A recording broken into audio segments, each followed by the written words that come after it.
Hello everyone and welcome to the first Double Time review, and today the honour has been given to Irrational's recent magnum opus, Bioshock Infinite.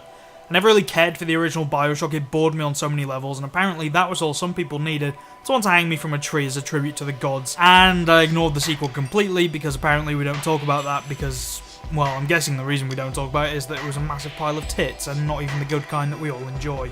So Infinite comes around and I think, why the fuck not, let's give it a bash.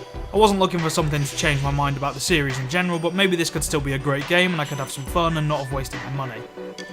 You are Booker DeWitt, and you have been tasked with going to the floating city of Columbia to assumedly steal or rescue some girl named Elizabeth in order to wipe away your debts.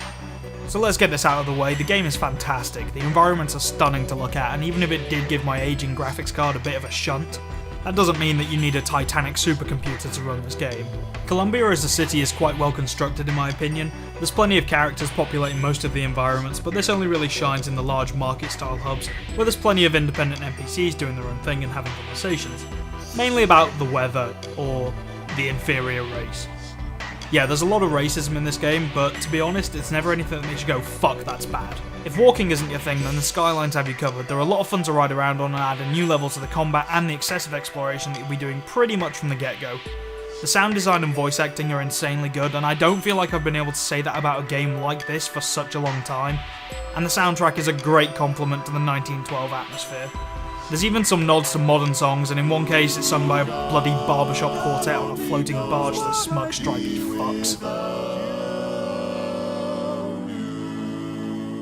You'll spend the majority of the game moving from area to area, relieving the population of their possessions and eating every hot dog and half-empty tin of baked beans that you find, making you some kind of pirate Snorlax combination.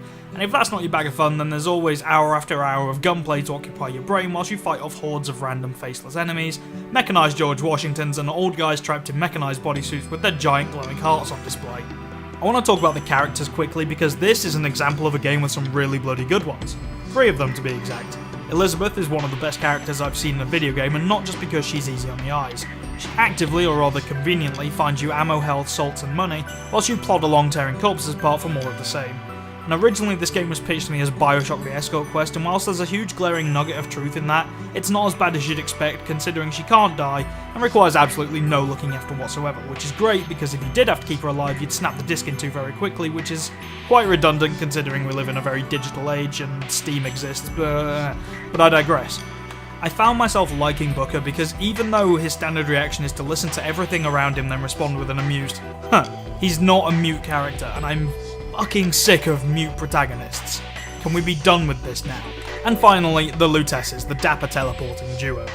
Now I'm not one to overlook things that I consider to be issues no matter how big or how small, and this game is no exception. I don't like any game that gets so many perfect scores because perfection shouldn't be dished out so readily. It should be something you strive to achieve, and more often than not you should fail at. The combat is bland and unintuitive, and the powers and vigours you have access to aren't particularly interesting at all. The guns are boring, with no more than a standard rifle, pistol, shotgun and machine gun and explodey shooter thing, all in slightly varied forms. They just don't make the combat fun, and even after upgrading them all the way to the max, they still felt incredibly weak. There's nowhere near enough use of the skyline mechanic, and the random bits of gear you pick up are often useless. The first ones I picked up were the ones I used for the entire game because they seem like the obvious choice. I also don't think the game was varied enough. You move from area to area, either stealing everything or killing everything. It's like Skyrim all over again, with less horrific flying bastards giving you hassle. Although there is one of those. I'd like to have seen some more secondary objectives. As far as I'm aware, there are only 3 of the cipher codes to find, and they weren't really a challenge in any way, shape or form, so you just end up going from objective to objective, looting the world in between. It's certainly not a bad game in any way, and it's definitely a play again for me, but to call it perfect is complete fucking lunacy. It's not perfect.